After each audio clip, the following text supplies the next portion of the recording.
গল্প ৩ লেখনীতে সাবরিনা সিদ্দিকা। এই যে ভাই একটু সরবেন, সিটটা আমার। এমা লোকটা তো শুনছেই না। কালা নাকি? বাইরেই তাকিয়ে আছে। এতবার ডাকছি শুনছেই না। এই যে ভাই, শুনতে পারছেন? আপনি তো বাড়াবাড়ি করছেন। অনেকক্ষণ এভাবে ডাকার পরও কোনো সাড়া পেলাম না। আজব তো, এইটা কি কালা নাকি? বাইরের দিকে তাকিয়েই আছে, কোনোরকম নড়াচড়া নেই। মানে কি ভাই, ফাজলামি করছেন নাকি? আমাদের কাজ আছে, আপনার না থাকতে পারে। তারপরও কোনো সাড়া শব্দ নেই। কিরে, এই লোকটি কি কানে শোনেন না? ধুর, ভাল লাগে না। আমি পাশের সিটটিতে বসে গেলাম। আমারই সময় নষ্ট, অনেক কাজ বাকি আমার। আমি বসে মোবাইলটা বের করলাম। রে, এতগুলো মিস কল! মেঘলা এত মিস কল দিল কেন? ও তো জানি আমি বিজি। আমি কল ব্যাক করলাম। হ্যালো? হ্যাঁ বল, এতগুলো কল দিয়েছিস কেন, আমি বিজি জানিস না? আরে ভাই আর বলো না, মা তো শুনছেই না কথা। তোমার সাথে কথা বলবেই। আচ্ছা, আম্মুকে দে। হ্যাঁ নাও। হ্যাঁ আম্মু। হ্যাঁ, কোথায় তুই? এই তো আম্মু, ট্রেনে। তুমি নাকি এর সাথে কথা বলবে বলেছিলে? আমি তো বিজি ছিলাম, তুমি তো জানোই। হ্যাঁ রে, তোর জন্য টেনশন হচ্ছিল। ওহ আচ্ছা, শোনো, বেশি টেনশন করো না। আমি ফিরে আসছি তো। হুম। আচ্ছা, এবার আমি রাখি। মাত্র ট্রেনে উঠেছি। ঠিক আছে, তাড়াতাড়ি ফিরে আয়, রাখছি। হুম আম্মু। আল্লাহ হাফেজ। আল্লাহ হাফেজ। ফি আমানিল্লাহ। তারপর কল কেটে দিলাম। আমি হচ্ছি আকাশ রহমান ফাহাজ। আমি একজন সাইকোলজিস্ট। আমি ঢাকার বনানীতে থাকি। আমাকে কাজের জন্য খুলনা যেতে হয়েছিল। এখন ঢাকায় ফিরছি। ট্রেনে উঠেছি মাত্র। এসেই দেখি আমার সিটে আরেকজন। আমি ভালো করে আরেকবার টিকিট ঘেঁটে নিলাম।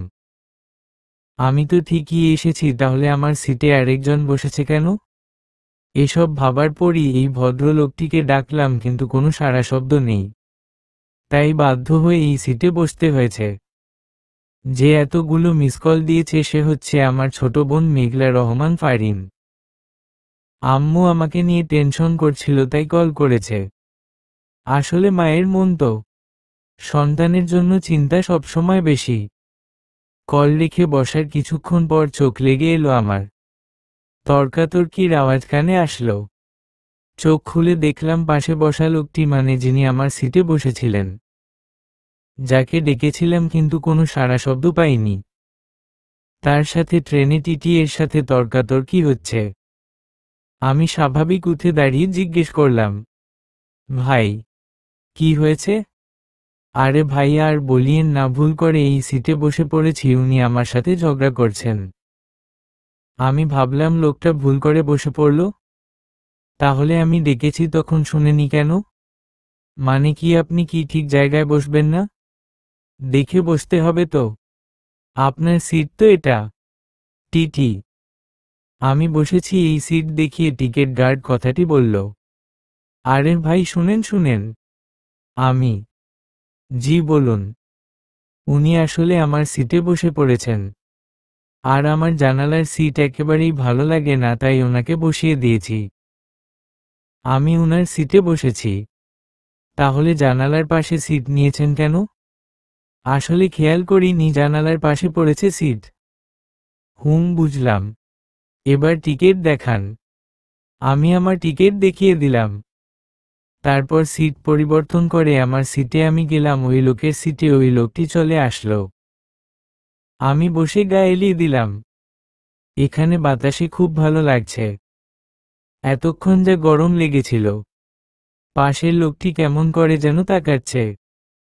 আমি এত পাত্তা না দিয়ে জানালার দিকে মুখ করে বসে রইলাম। কিছুক্ষণ পর, এই যে ভাই, পাশের সিটের লোকটি। জি ভাইয়া বলুন। আসলে মানে সরি। কেন? ভুল করে আপনার সিটে বসে পড়েছি। আরে না না, it's okay, thanks, don't use. But আপনি কি সত্যিই ভুল করে বসে পড়েছেন? জি ভাই, আপনাকে তখন ডেকেছিলাম, সাড়া দিলেন না। কখন ভাই? আমি তো জানি না, শুনিনি। আমি ট্রেনে ওঠার পর। ওহ সরি, হয়তো ঘুমছিলাম। সত্যি কি ঘুম ছিল লোকটা? ঘুম থাকলে ও তো ডাকলে শোনা যেত, কিন্তু কোনো নড়চড় তো ঘটল না। মুখ জানালার দিকে, তাই দেখতে পেলাম না। হয়তো ঘুম ছিল। ওহ হ্যাঁ ভাই, আসলে দুঃখিত। না না, সমস্যা নেই। আচ্ছা, তো আপনার পরিচয় জানতে পারি? হ্যাঁ অবশ্যই, আমি হচ্ছি আকাশ রহমান ফাহাজ। আমি একজন সাইকোলজিস্ট। বাহ, বেশ ভালো তো। তো আপনার বাসা কোথায়? বাসায় কে কে আছে? আমি ঢাকার বনানীতে থাকি। আর বাসায় আম্মু আব্বু আর ছোট একটা বোন থাকে। ওহ ভালো তো। তো আপনার সম্পর্কে বলুন। হ্যাঁ, আমি হচ্ছে আদনান চৌধুরী। আমি পেশায় একজন ফটোগ্রাফার। এটা আসলে আমার ছোটবেলার শখ ছিল। মাঝে অনেক দিন গ্যাপ ছিল কিছু কারণে, তারপর ভাবলাম না, আমি শুরু করব আমার কাজ। গুড। হ্যাঁ, তো আপনি তো ঢাকায় থাকেন, এই ট্রেনে হঠাৎ? আমাদের কাজের জন্য অনেক জেলায় যেতে হয়। কিছু রোগী দেখার জন্যই আমাকে খুলনা যেতে হয়েছে। ওহ, আপনি এখানে কোথাও গিয়েছিলেন? এই দেখেছেন, আপনার বাসা কোথায় সেটাই তো জানা হলো না। আমার বাসা? হ্যাঁ, আমি নিজেও জানি না। মানে? না মানে আমি সিলেট থাকি আর কি। ওহ, আমার অদ্ভুত মনে হলো ওনার কথা। তো বাসায় কে কে আছে আপনার? কেউ নেই? কি বলছেন? হুম। কি হয়েছে? পরে একদিন সময় করে বলবো না হয়। আচ্ছা। কিন্তু আপনি মনে হয় নার্ভাস, আমার সাথে কথা বলতে উৎসুক না, আনকমফর্টেবল? না ভাই, আসলে তেমন না। আমার মাঝে মাঝে কি যে হয় আমি নিজেও জানি না। কেন ভাই, কি হয়? আমি মাঝে মাঝে জেগে থাকি ঠিকই, কিন্তু নিজের ধ্যানে থাকি না। যখন হুঁশ আসে মনে হয় যেন আমি এতক্ষণ ঘুমিয়েছিলাম। আমি ভাবতে লাগলাম এটা হবার কারণ তো একটাই। না না, আমার মনে হচ্ছে আমি সাইকোলজিস্ট, তাই আমার এমন মনে হচ্ছে। আমাদের কোনো একটা লক্ষণ দেখলেই সকল ধরনের রোগের কথা মাথায় আসে, যার কারণে সব স্বাভাবিকভাবে নেওয়া বড্ড কঠিন হয়ে পড়ে। ওহ, তো ডাক্তার দেখিয়েছেন? না আসলে তেমন বেশি কিছু হয়নি, তাই আর দেখাইনি। আচ্ছা। তারপর আমরা দুইজনই চুপ হয়ে গেলাম। আমার মাথায় অনেক প্রশ্ন ঘুরছে। আমি জানালার দিকে তাকিয়ে এসব ভাবছিলাম। অনেকক্ষণ পর পাশে তাকাতেই দেখি লোকটা অন্যরকম ভাবে বসে আছে। মানে আমার সাথে বসে নিজে ফিল করছে এমন। নিজেকে গুটিয়ে নিয়েছে। আমিও আর কিছু বললাম না। কিন্তু মাথায় আসছে এতক্ষণ এত কথা বলল, এখন নিজেকে গুটিয়ে নিল। উফ অফ। মানুষরা এত চেঞ্জড হয় কিভাবে? 2 মিনিটে পাল্টে যায়। এসব লোকের সাথে কথা বলতেও ইচ্ছা করে না, এর সাথে যে কেন কথা বললাম। আমি তো কথা বলিনি, উনি নিজে এসেই তো বলল। আর এসব আমার সহ্য হয় না। প্রথমে মিশবে, পরে এমন ভাব করবে যেন চিনি না। মানুষের ভাব আছে বলতে হয়। আমার এখন নিজের উপরই রাগ লাগছে, কেন যে বেশি কথা বলতে গেলাম। এখন তো ভাব দেখাচ্ছে এমন অবস্থা। মনে হচ্ছে আমি কথা বলতে চেয়েছি, উনি কথা বলতে চাচ্ছেন না। আমি চুপচাপ বসে রইলাম। কখন যে চোখে ঘুম নেমে এলো বুঝতেই পারলাম না। কারো ডাকে ঘুম ভাঙে। উঠে দেখি সেই লোকটি। ভাইয়া। বিরক্ত করার জন্য দুঃখিত। আমার স্টেশন এসে গেছে, আমি নেমে যাব, আর দেখা হবে কিনা জানি না, তবে আমি আপনাকে এই কাগজে আমার নম্বর লিখে দিয়েছি, ইনশাআল্লাহ যোগাযোগ রাখা যাবে। আমি কাগজটা হাতে নিয়ে একবার চোখ বুলিয়ে ব্যাগে রাখলাম। আচ্ছা ভাই, ভালো থাকবেন। আপনিও। আল্লাহ হাফেজ। লোকটি নেমে গেল। আমার মনে হতে লাগলো, হচ্ছে কি? লোকটা একটু আগেই নিজেকে গুটিয়ে নিল, এখন নিজেই ডেকে নম্বর দিল। বুঝি না মানুষ কিরকম। প্রয়োজনে সবাইকে আপন করে এই মানবজাতি। কিন্তু লোকটার আমাকে কি প্রয়োজন? ভাইয়া, এসেছো? হ্যাঁ রে, এসেছি। ইয়ে, আমার জন্য যা বলেছি এনেছিস? কি বলেছিস তুই? মানে কি? মানে ভুলে গেছি। কি? হ্যাঁ। আচ্ছা, এখন ডিস্টার্ব করিস না, আমি খুব টায়ার্ড। মেঘলা মন খারাপ করে চলে গেল। ওই শোন, আম্মুকে ডেকে আনো। পারবো না, বলে দৌড়ে চলে গেল। জানি তো তুই কিছু পারিস না। জোরে শুনিয়ে শুনিয়ে বললাম কথাটা। আম্মু আম্মু। আমি জোরে আওয়াজ করে ডাকলাম, আম্মুকে। কি রে, এসে পড়েছিস? হ্যাঁ আম্মু। ভালো তো, কত চিন্তা হচ্ছিল তোর জন্য জানিস। হুম, আমি তো এসে গেছি। হ্যাঁ আচ্ছা, তোর কাজ শেষ? আর অন্য কোথাও যেতে হবে? আম্মু, কাজ পড়লে তখন তো যেতে হবে। ততদিন এখানেই আছি। ভুল, তুই থাক তোর কাজ নিয়ে। আচ্ছা আচ্ছা, আপাতত আছি তো, আর কয়দিনের জন্য যাই? 1 কিংবা 2 দিন। এর বেশি তো না। আচ্ছা, তুই গিয়ে ফ্রেশ হয়ে আয়। হুম। আমি রুমে চলে এলাম ফ্রেশ হওয়ার জন্য। আমি ফ্রেশ হয়ে বেরিয়ে আমার ব্যাগ খুলে কিছু কাগজপত্র বের করলাম, সাথে একটা বড় বাক্স গিফট পেপারে মোড়ানো। আর অনেকগুলো চকলেট। আমি সেই চকলেটগুলো হাতে নিয়ে মেঘলার রুমের সামনে যাই। এগুলোই হচ্ছে মেঘলা যা চেয়েছিল সব। আকাশ তখন মেঘলার সাথে মজা করেছিল। মেঘলা বলবে আর আকাশ আনবে না, তা কখনো হয় নাকি? আমি মেঘলার রুমের দরজায় নক করলাম। কে? ওই দরজা খোল। আমি বিজি, যা এখান থেকে। দরজা খোল। আরে আমি বিজি বলছি তো। তোর এমন কি কাজ আছে যে তুই বিজি? আমার কাজ আমি করছি। তুই দরজা খোল, বেশি বিজি দেখাচ্ছিস। আমি তোকে মজা দেখাবো। উফ অফ। তুই দরজা খোল। মেঘলা এসে দরজা খুলে দিল। মেঘলা দরজা খুলে আকাশের হাতে এত চকলেট আর গিফট পেপার মোড়ানো বাক্স দেখে খুশি হয়ে গেল। কিরে, এত বিজি মানুষ কবে থেকে হলি? ভ্রু কুঁচকে। নাহি, মানে তখন দরজা খুলতে ইচ্ছে হচ্ছিল না। বুঝছি। হুম। আচ্ছা, আমি আসি তাহলে। কি আসি মানে? এগুলো দিয়ে যাবা না? দিয়ে যাও। তোর দরজা খুলতে ইচ্ছে হচ্ছিল না, আমার এগুলো দিতেও ইচ্ছে হচ্ছে না। ওই না, আমাকে দে। না। আম্মু। আরে তোরা চিল্লাফাল্লা করছিস কেন এত? আম্মু। আম্মু, তুমি কেন আসতে গেলে? আমি। ভালো করেছো আম্মু, এসেছো। এই দেখ ভাইয়া আমাকে এসব দিচ্ছে না। মেঘলা। কি এগুলো? আমি যা যা আনতে বলেছিলাম। আকাশ, তুই ওকে রাগাচ্ছিস কেন? আচ্ছা, দিয়ে দিচ্ছি। হেসে মাথা চুলকিয়ে আমি মেঘলার হাতে সব দিলাম। হু হো হো হো। মেঘলা। আমি মেঘলার মাথায় একটা ছোট্ট করে বাড়ি দিয়ে আস্তে আস্তে বললাম, ধর, আমার মতো ভালো ভাই তো আর পাবি না। আমি রুমে চলে এলাম।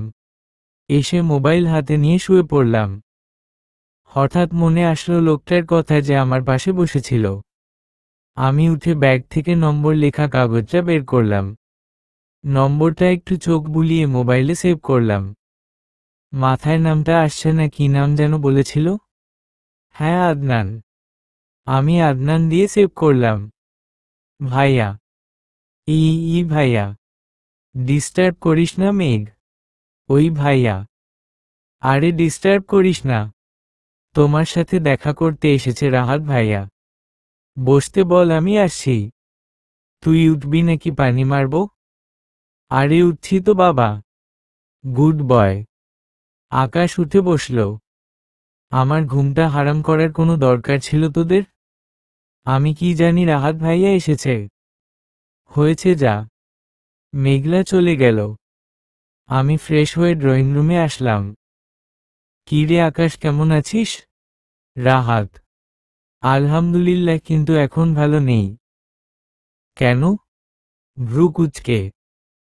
তোরা এসে আমার ঘুম হারাম করেছিস, আর মেঘ পেতনি তো যেমন তেমনই। সে তো চেঞ্জ হবে না কখনো। রাহাত হো হো করে হেসে উঠল। হাসছিস তুই? হ। তো বল তুই কেমন আছিস? এই তো আলহামদুলিল্লাহ। তা তুই আজকে আসলি আমাকে বললি না? আরে বলতামই তো, ঘুম থেকে উঠে তার আগেই তুই হাজির। যাক, আমার মোবাইলে ব্যালেন্স খরচ হলো না। ভাব করে। আকাশ, তুইই থাকবি, কোনোদিন চেঞ্জ হবি না। আমি কেন চেঞ্জ হতে যাব? আমি এক পিসি আছি, বুঝেছিস? রাহাত আর আকাশ হাসতে লাগল। ওই, তোমরা এভাবে হাসছো কেন? মেঘলা ড্রয়িং রুমে আসতে আসতে কথাটা বলল। ওই যে এসে গেছে পেতনি। আকাশ, কিছু বললে? কই না তো। আকাশ, চুপ থাক। আমি চুপই আছি। হয়েছে কি রে পিচ্ছি, কি খবর? এই তো আলহামদুলিল্লাহ। আর ভাই, তুমি আমাকে পিচ্ছি বলবে না একদম, আমি বড় হয়ে গেছে। ওরে বাবারে, পিচ্ছিটা বড় হয়ে গেছে? হ্যাঁ, কিন্তু আমি পিচ্ছিই বলবো, এটা ছোট থেকে বলি, এখন চেঞ্জ করি সম্ভব না। সরি রে পিচ্ছি। আকাশ হেসে দিল। ওই, একদম হাসবি না। মেঘলা রাগ দেখিয়ে। আচ্ছা, হাসি চেপে। আকাশ আর রাহাত কথা বলতে লাগলো। রাতে আকাশ ব্যালকনিতে বসে আছে। আচ্ছা, লোকটা আমাকে নম্বর দিয়েছে, কিন্তু আমার নম্বর তার কাছে নেই। তার মানে আমি কল দিলেই সে পাবে? এই তো। তাহলে তো আমাকে কল দিতে হয়। কিন্তু আমাকে চিনবে? চিনবে না কেন? আমি তো পরিচয় দিয়েছি। এসব সাত পাঁচ ভাবতে ভাবতে সে আগে এফবি অন করে আদনান চৌধুরী দিয়ে সার্চ দিল। যেহেতু ছেলে মানুষ, তাই ৯৯% নিজের পিক দিয়ে আইডি খোলার চান্স আছে। ফেস যতটুকু মনে আছে, ছবি দেখে চিনতে অসুবিধে হবে না। অনেক আইডি আসলো, সেখানে কয়েকটা দেখে পেল না এমন কোনো আইডি। তার কি আইডি নেই? কি করে সম্ভব? এখনকার জেনারেশনে ৯৫% মানুষের আইডি আছে। আর ওনার বয়সীদের তো থাকবেই। আমার কাছে আদনানের ব্যবহার অদ্ভুত লেগেছিল, তাই আমি আগে আইডি চেক করে নিতে চাচ্ছি। অনেক খোঁজার পর আমি পেলাম। উফ অফ, এতক্ষণে পেলাম। আমি আইডি চেক করতে গিয়ে দেখলাম আইডিতে লেখা আছে জয়েন্ট অন জুলাই ২০১৭। মানে ৫ বছর আগের আইডি। লাস্ট পোস্টও প্রায় ২ বছর আগের।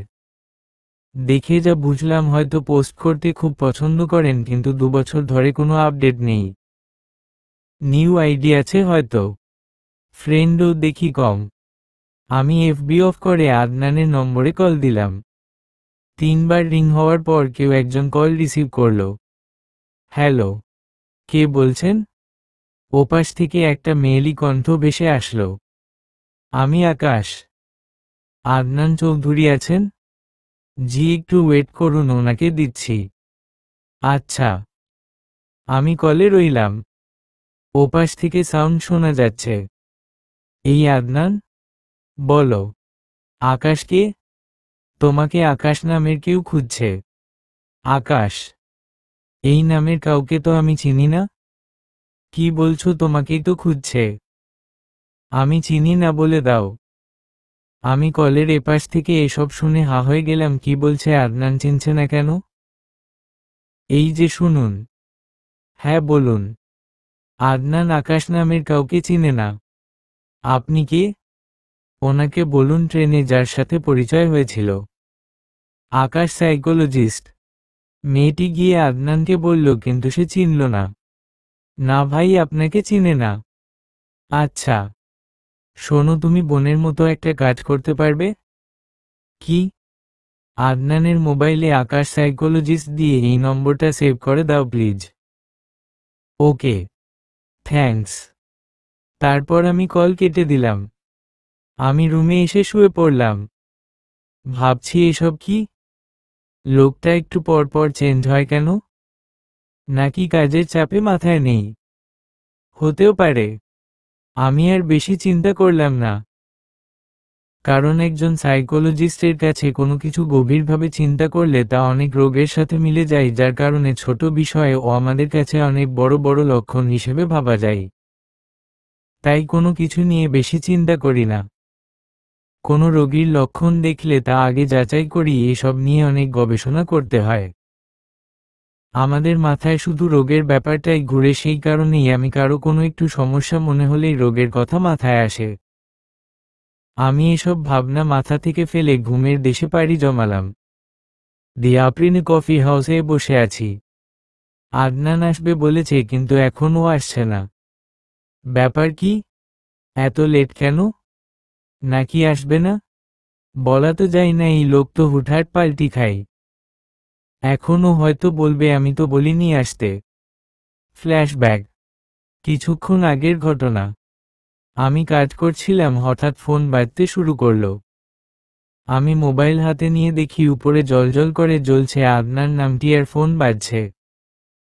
আমি অবাক হলাম, আদনান কল করলো? এটা কিভাবে সম্ভব? সেদিন তো বলল চিনে না, হয়তো এখন চিনতে পেরেছে ভেবে ফোন রিসিভ করলাম। আসসালামু আলাইকুম। আমি। ওয়ালাইকুম আসসালাম। কেমন আছেন? আলহামদুলিল্লাহ ভালো, আপনি কেমন আছেন? আলহামদুলিল্লাহ। আপনার নম্বর দেখলাম সেভ আছে ফোনে। কিন্তু কখন সেভ করলাম? আমি বুঝতে পারলাম জানে না সেদিন কল দিয়েছি। হয়তো কাছের চাপে মনে নেই। হয়তো করেছেন ভুলে গিয়েছেন। হয়তো। তা আকাশ ভাই, আমরা কি দেখা করতে পারি?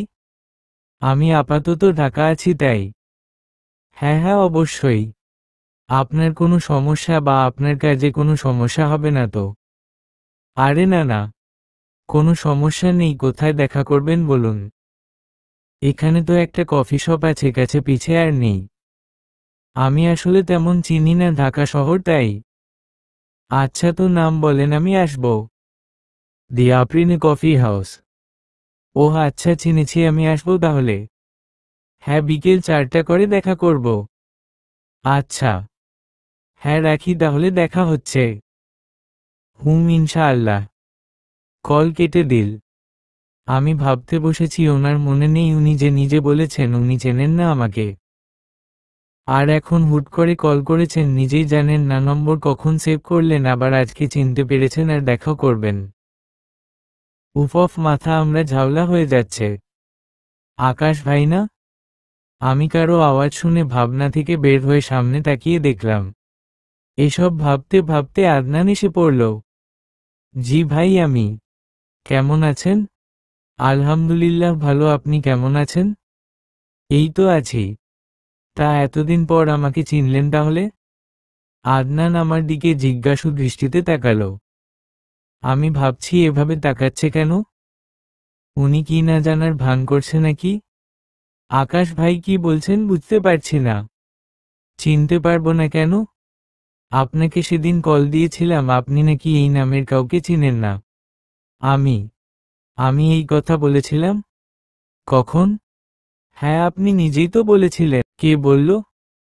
সেদিন আপনাকে কল দেওয়ার পর একটা মেয়ে রিসিভ করেছিল, তাকে আপনার কথা বলতেই তিনি ফোনটা নিয়ে আপনার কাছে যায়, আর আপনি বলেন এই নামের কাউকে চিনেন না।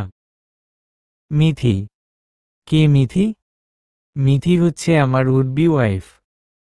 আমাদের 4 বছরের রিলেশন। সামনেই বিয়ে করব। মিথি প্রায় আসে আমাদের বাসায়। ও ছাড়া কোনো মেয়ে ফোন রিসিভ করার নামই উঠে না।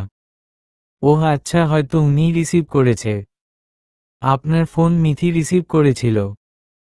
আমার বাসায় যদি কোনো মেয়ে থাকে সেটা হলো মিথি। ও ছাড়া কেউ থাকার কথা নয়। ও থাকে না, বাট মাঝে মাঝে আসে। ওহ কিন্তু আপনি তো বলেছিলেন আপনি চেনেন না। কি বলছেন? সত্যি? আচ্ছা আমি মিথিকে একটা ফোন দিই। ও কি আমাকে বলেছিল কিনা, বা ভুল করে নাম বলতে গন্ডগোল বাজিয়ে দিয়েছিল কিনা? আদনান মিথিকে কল দিল।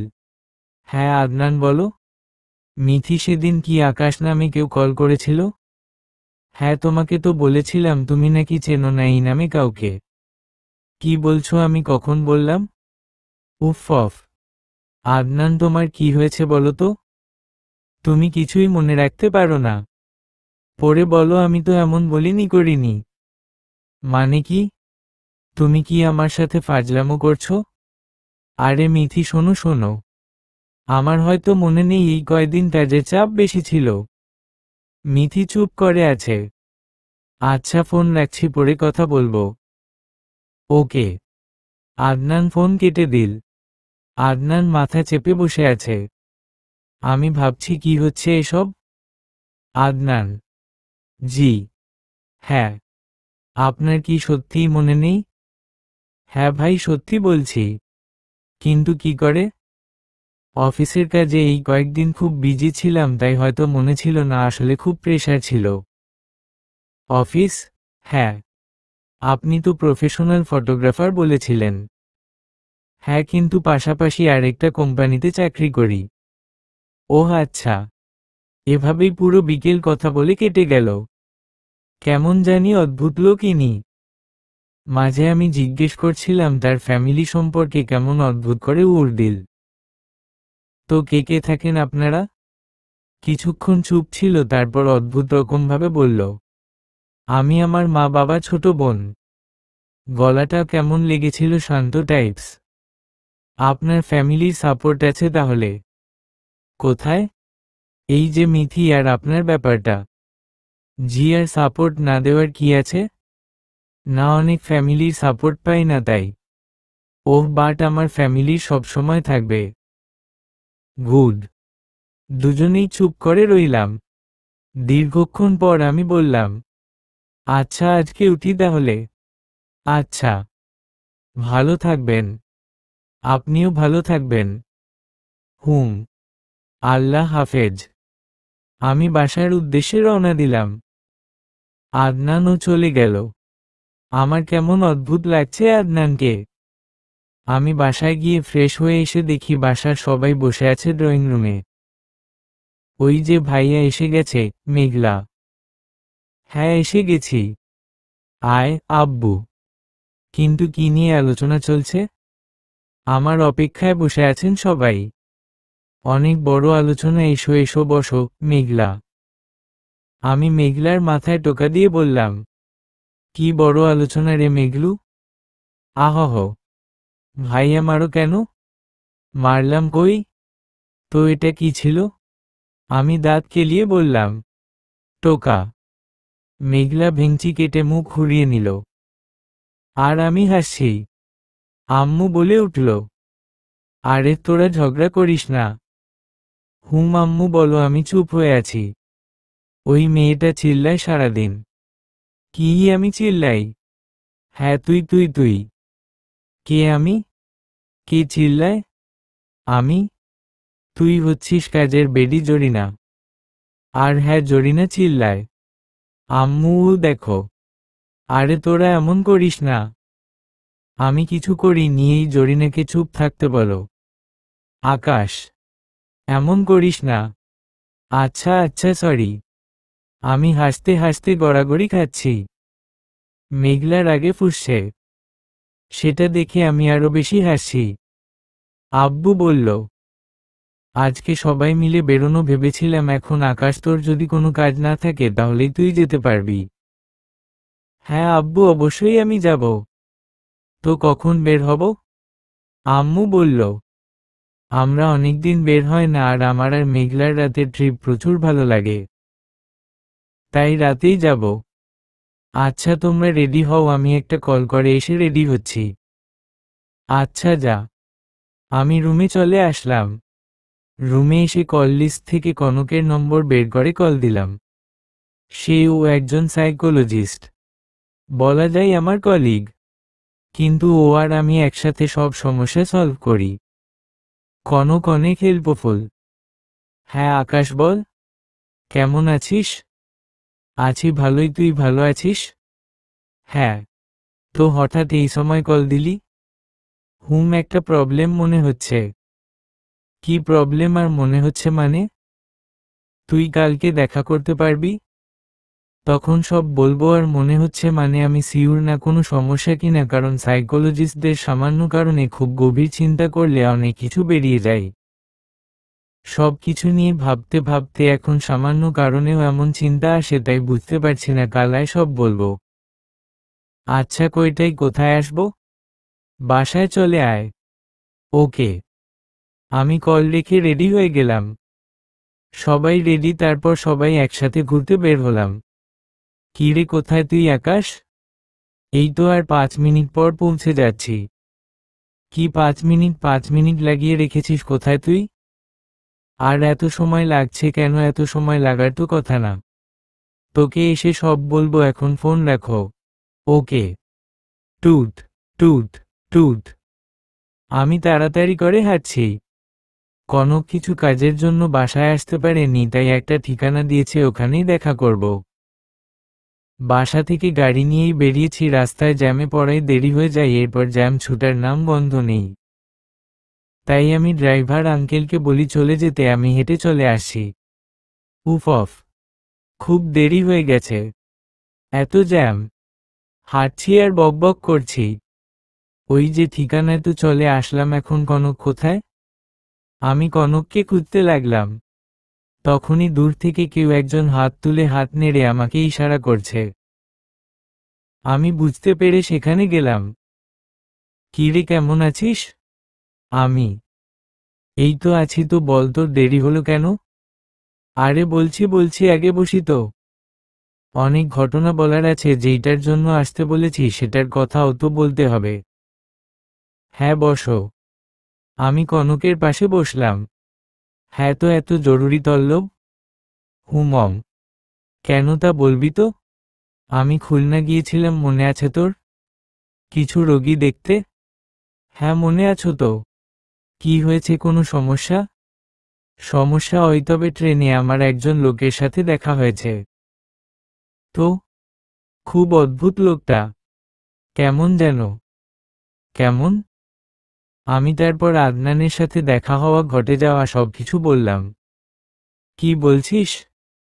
হ্যাঁ রে, এটাই হয়েছে। এটা তো চিন্তার বিষয়।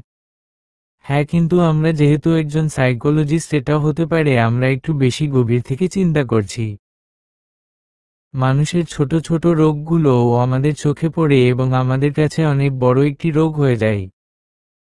তাই এটা নিয়ে কনফিউশন হয়ে যাচ্ছি। হ্যাঁ রে, এটাই চিন্তা হয়। আচ্ছা, আমরা একটা পরীক্ষা করতে পারি। কি পরীক্ষা? আমিও ওর সাথে দেখা করব, তুই ওকে আসতে বল। তারপর বোঝা যাবে আসলে কি কোনো সমস্যা নাকি নরমাল। আমরা বেশি ভাবছি। আচ্ছা, তো কালকে দেখা করি। ওকে। কিন্তু ওর যত বিহেভিয়ার দেখলাম, সব কিছুতে আমরা স্বাভাবিক মনে হচ্ছে না। বুঝতে পেরেছি। তোর কথা শুনেও আমার মাথায় ঘুরপাক খাচ্ছে। এমনটাই ঘটেছে তাই। আচ্ছা, আজকে তাহলে উঠি। ওকে। আজকে বেশিক্ষণ বসতে পারলাম না, সরি রে, আসলে বললাম তো তোকে কাজ আছে আজকে। হ্যাঁ হ্যাঁ, বুঝতে পেরেছি, সমস্যা নেই। আচ্ছা, আসি। আল্লাহ হাফেজ। কনক চলে গেল। আমি সেখানেই বসে আছি আর কিছু একটা ভাবছি। আমার ভাবনা শেষ হতেই আমি ফোন বের করে কল লিস্ট থেকে আদনানের নম্বরে কল দিলাম। হ্যালো, আসসালামু আলাইকুম। ওয়ালাইকুম আসসালাম, কেমন আছেন আদনান? আছি, আপনি কেমন আছেন? আলহামদুলিল্লাহ। তা কি মনে করে ফোন করলেন? কালকে আমার সাথে দেখা করতে পারবেন একটু? কেন ভাই, কোনো সমস্যা? কিছু হয়েছে? আরে না, তেমন কিছু না, আসলে কালকে কোনো কাজ নেই, ফ্রি বাসায় বসে আছি, তাই ভাবলাম একটু ঘুরবো, আর আপনি তো এখনও ঢাকায় আছেন বলেছিলেন, তাই ভাবলাম আপনাকে বলি, একসাথে ঘোরা যাবে আর আপনার ঢাকা শহরও দেখা হয়ে যাবে। আচ্ছা বুঝেছি, ঠিক আছে, চলে আসবো। তো কোথায় দেখা করবেন? আমার এক বন্ধুও আসবে, আমি আপনাকে ঠিকানা এসএমএস করে দিচ্ছি। ওকে। আমি কল কেটে দিলাম। দেখি কালকে কনক কি কি লক্ষ্য করে। বাসায় যাওয়ার উদ্দেশ্যে রওনা দিলাম। ড্রাইভারকে কল দিয়ে বললাম আসতে। ভাইয়া? কি? কোথায় গিয়েছিলি? কনকের সাথে দেখা করতে। তো কনককে বাসায় আসতে বললেই তো, প্রতি বাসায় আসলো না কেন? বাইরে দেখা করলি কেন? বাসায় আসে না কতদিন? আম্মু রুমে আসতে আসতে কথাটা বলল। আসলে আম্মু ওকে বলেছিলাম, কিন্তু কনকের নাকি আজকে জরুরি কাজ আছে, পরে সময় করে আসবে বলেছে। আচ্ছা বুঝলাম। আচ্ছা, নাস্তা খেতে আয়। হুম। আম্মু চলে গেল। আমার মেঘলাকে একটু চেতিয়ে দেওয়ার কথা মাথায় আসলো। জানিস মেঘলু? কি? কি জানবো না বললে জানবো কি করে? হুম। ভ্রু কুঁচকে। আজকে আমি আর কনক ঝাল গাঢ় করে লাল মরিচ দেওয়া ফুচকা খেয়েছি আর হ্যাঁ ভেলপুরিও খেয়েছি। উমম, যা মজা ছিল না! কি বলবো? মেঘলা আমার দিকে হাঁ করে তাকিয়ে আছে। আমি হাসি চেপে এক্সপ্রেশন দিচ্ছি কতটা মজা ছিল এসব। আমি জানি মেঘলার ফুচকা ভেলপুরি সবচেয়ে পছন্দের, তাই একটা চেতিয়ে দিলাম। অথচ এসব আমি খাইনি। ভাইয়া? হুম। তুই জানিস না কত মজার ছিল? আহা! আমি 2 প্লেট খেয়েছি ফুচকা। আমি মনে মনে হেসেই চলেছি। আর বলছি, আমি এসব কখন খেলাম রে? এত ঝালে 2 প্লেট অবশ্য এটা সম্ভব। ভাইয়া! মেঘলার চিৎকারে আমি সামনে তাকিয়ে চুপ হয়ে গেলাম। আরে মেঘলা তো পুরো বোম। ঝাল ফুচকার কথা শুনে ঝাল মেঘলা হয়ে গেছে। মনে হচ্ছে এবার হাসিতে পেট ফেটে যাবে। তবুও হাসি চেপে রাখলাম। তুই এত কিছু খেয়েছিস? তুই জানতি না আমার এসব ফেভারিট আমার জন্য আনতে পারিসনি? কি বলিস তোর এসব ফেভারিট? আমি একটু ওভার অ্যাক্টিং কথা শুরু করলাম। তুই জানতি না? মেঘলা রেগে বলল কথাটা। না রে। কি যে হবে এখন? কি করি? তুই আবার আমার থেকে জিজ্ঞেস করছিস? মেঘলা কাঁদো কাঁদো মুখ করে বলল কথাটা। আমি আর হাসি আটকে রাখতে পারলাম না। হো হো করে হেসে দিলাম। মেঘলা প্রচণ্ড রেগে গেল। তুই হাসছিস? আমি হাসি থামিয়ে মাথা নাড়লাম, মানে হ্যাঁ। আবার জোরে হাসলাম। তুই এখনই আমার জন্য ফুচকা ভেলপুরি আনবি, যা নিয়ে আয়। আমি বললাম। আরে আমি তো খাইনি, তোকে একটু চেতিয়ে দেখলাম। আমি হাসি। মেঘলা বোকার মতো তাকিয়ে আছে। মানে কি? এতক্ষণ সব অ্যাক্টিং করছিলে? হু। কি? আমি হাসছি। হাসি থামছেই না। ওকে যা, এখন নিয়ে আয়। আমি হাসি থামিয়ে হতভম্বের মতো চেয়ে থেকে বললাম। মানে? আমি তো খাইনি, তাহলে তুই আবার আনতে বলছিস কেন? তুই খাসনি তো কি হয়েছে? এখন আমি খাবো। মানেটা কি? ধরে নে এটা আমাকে রাগানোর শাস্তি। এ হুম, যাও যাও। না, আমার কাছে টাকা নেই। আরে আছে, এই যে। মেঘলা আমার মানিব্যাগ টেনে নিয়ে দেখালো। মেঘলু, যাও নিয়ে আসো। আরে তুমিও খাবে আর কি? তখন খাওনি তো কি হয়েছে, এখন খাবে? আমি আর কি করব? বাধ্য ভাইয়ের মতো চলে গেলাম মেঘলার জন্য ফুচকা আর ভেলপুরি আনতে। আমি ফুচকা এনে দেখি বাড়ির সদর দরজা হা করে খোলা। আমি ঘাবড়ে গেলাম, কি হলো, এভাবে খোলা কেন? আমি তাড়াতাড়ি ভেতরে গিয়ে দেখি মেঘলা বসে আছে দরজা খোলা রেখে। কি রে, এভাবে দরজা হা করে বসে আছিস কেন? তুই আসছিস কিনা দেখছি। কি? তুই সত্যিই একটা পাগল, না হলে এমন করতি না। আমি তো আর খেয়ে ফেলবো না রে। তুই তো সাইকোলজিস্ট, তুই দেখ আমি পাগল কিনা। আমাকে সুস্থ করে দে। বলে মেঘলা ফুচকা নিয়ে চলে গেল। আসলেই তো আমি একজন সাইকোলজিস্ট। আমি আদনানের ব্যাপারটাকে হালকাভাবে নিচ্ছি, তাই হয়তো এটা সলভ করতে ঝামেলা হচ্ছে আমার। আমি এসব ভাবতে ভাবতে মেঘলার রুম থেকে শব্দ এলো। ভাইয়া, এসো, খাবে না? নাকি আমি একাই খেয়ে ফেলবো? আসছি। বলে আমি চলে গেলাম। আকাশ, আদনান আসছে না কেন?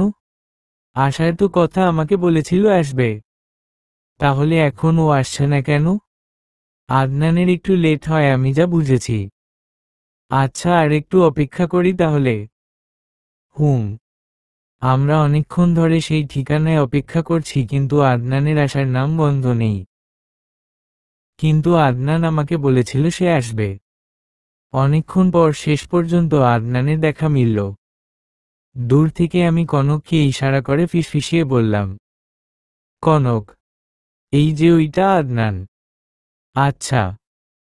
কনক কিছুক্ষণ পর্যবেক্ষণ করল আদনানকে। আমি তাকিয়ে দেখছিলাম।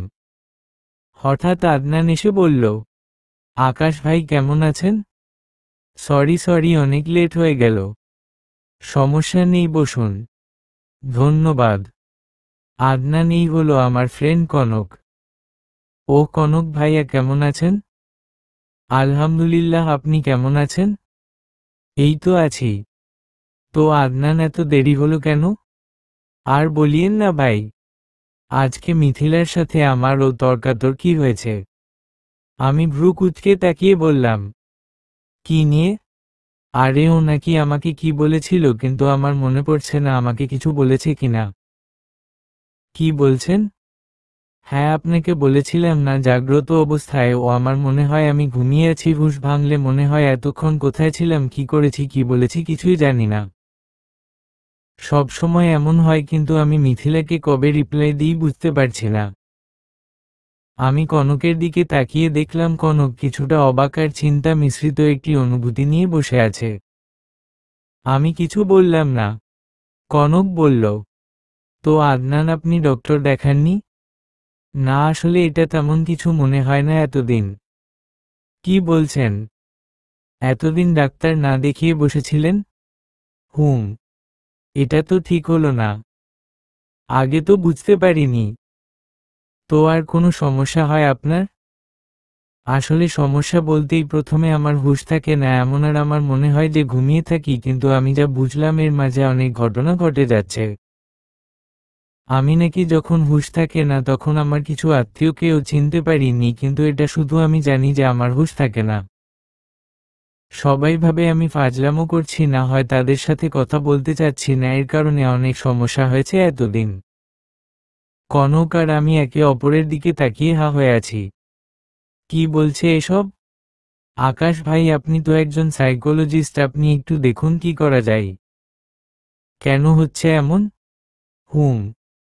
আমি আর সহ্য করতে পারছি না। একদিন মিথি বলেছিল আমি নাকি ওর সাথে মিসবিহেভ করেছি, কিন্তু আমার মন নেই, এটা নিয়ে অনেক ঝামেলা হয়েছিল। এখন আমার জীবন অনিশ্চিতের পথে। আচ্ছা আদনান, আপনার সবচেয়ে কাছে বা আশেপাশে কে আছে? কে সবচেয়ে বেশি কাছের, সবসময় আপনার সাথেই থাকে প্রায়? আমার সাথে? হ্যাঁ। মিথি, সুমন আর সাহিল। মিথিকে চিনলাম, বাট সুমন আর সাহিলকে? ওরা হচ্ছে আমার খুব কাছের বন্ধু। ওদের সাথে সবসময় সবকিছু শেয়ার করি, অলওয়েজ পাশে থাকে আমার। ওহ। আমি একটু ভাবনা জগতে পাড়ি দিলাম। কিছুক্ষণ পর আমার ভাবনার ছেদ ঘটল আদনানের কথায়। আকাশ ভাই তো বেড়াবেন বলেছিলেন, ভুলে গেলেন নাকি? আমি মুচকি হেসে বললাম, না না, ভুলবো কেন? তো চলুন, কোথায় যাবেন? এদিকে একটা সুন্দর জায়গা আছে, সেখানে যেতে পারি। ওকে, চলেন। হেঁটে যেতে পারবেন? আসলে আমাদের হাঁটতে খুব ভালো লাগে। হ্যাঁ অবশ্যই, আমারও তো হাঁটতে খুব ভালো লাগে। তাহলে আর কি, চলুন। আমরা হাঁটা শুরু করলাম। পুরো রাস্তা খুব সুন্দর। আমরা হাঁটছি। আমি আর কনক আদনানকে ফলো করছি। একটু সামনে এগোতেই একটা বিশাল বাগান আছে। সেখানে কিছু গোলাপ আর জবা ফুলের গাছ আছে, এছাড়া আরও অনেক ফল ফুলের গাছ রয়েছে, তবে গোলাপ আর জবার সংখ্যা অধিকতর। আমি সামনে এগিয়ে আদনানকে টেনে আনলাম গোলাপ ফুলের গাছে। আদনান, এদিকে আসুন। না, ওদিকে কেন? আরে আসুন, কত সুন্দর দেখুন তো। না না প্লিজ, আমি যাব না। কনক দাঁড়িয়ে লক্ষ্য করছিল কি হচ্ছে, কিন্তু এখন সে অবাক। গোলাপ গাছের আশেপাশেও যেতে চাচ্ছে না আদনান। আমি নিজেও অবাক। কি হচ্ছে এটা? শেষ পর্যন্ত না পারতে আদনান আমার হাত থেকে ছুটে দৌড়ে বাগান থেকে বেরিয়ে গেল। আমরা পেছনে যেতেই দেখি আদনান দুহাত হাঁটুতে রেখে কুঁজো হয়ে হাঁপাচ্ছে। আপনি ওভাবে চলে এসেছেন কেন? আদনান আমাদের দিকে তাকিয়ে স্বাভাবিক হয়ে দাঁড়ালো, তারপর গম্ভীর গলায় বলল, যার ভালো লাগে না সে চলে এসেছে। আপনারা জোর করার কে? কারো ভালো না লাগলে সে সেখানে যাবে না, আপনারা কেন জোর করছেন? আপনাদের কোনো অধিকার নেই। আমরা অবাক হয়ে তাকিয়ে আছি। আদনান এসব কি বলছে? আর যার ভালো লাগেনি মানে? যে যার এটা কে? কাকে সম্বোধন করছে এসব? আদনান কি বলছেন এসব? আপনি কার কথা বলছেন? কেন? আপনি যাকে এতক্ষণ টেনে হিঁচড়ে গোলাপ গাছের কাছে নিয়ে যাচ্ছিলেন। কে? আমি তো আপনাকে নিয়ে যাচ্ছিলাম। না, আপনি আমাকে নেননি। আপনাকে কে বলল আপনি আমাকে নিয়েছেন? জেনে শুনে এমন করছেন না? আরে আদনান, কি হয়েছে বলবেন তো? এমনভাবে কথা বলছেন কেন? কি হয়েছে মানে? আপনি আমার মেয়েকে এভাবে টেনে হিঁচড়ে গোলাপ গাছের কাছে নিয়ে যেতে পারেন না? ও যেতে চাচ্ছে না। আপনি কোন সাহসে এই কাজ করেছিলেন? আমি আর কনক হঠাৎ আক্রমণে হতভম্ব হয়ে গেলাম। মনে হচ্ছে মুখ দিয়ে কোনো কথা বের হচ্ছে না। কনকের দিকে তাকিয়ে দেখলাম কনক ও মুখে আমার মতো কুলু পেটে বসে আছে। অবশ্য এটা অনিচ্ছাকৃত, কথা বের হচ্ছে না। আমরা চাইলেও মুখ দিয়ে টু শব্দ করতে পারছি না।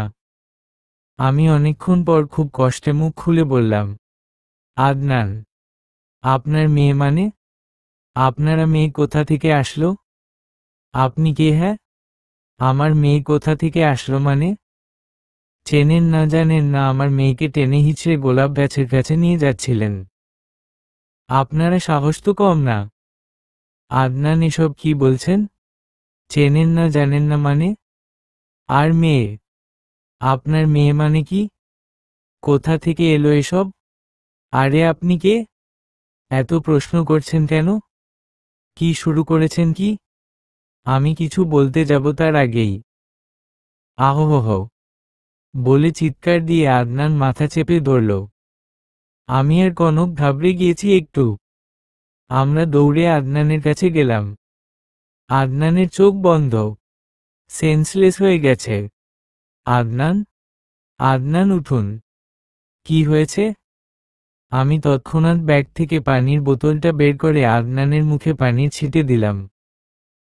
একটু নড়েচড়ে উঠল, কিন্তু পুরোপুরি সেন্স আসলো না। আদনান একটু উঠতেই আবার মাথা চেপে ধরে চোখ বন্ধ করে ফেলল। আবার আরো পানির ছিটে দিলাম, কিন্তু এবার পানির ছিটে কাজ করল না। আদনানের হাত পা ঠান্ডা হতে শুরু করল। আমরা তাড়াতাড়ি করে কাছে হাসপাতালে নিয়ে গেলাম। আমি আর কনক হাসপাতালে বসে আছি।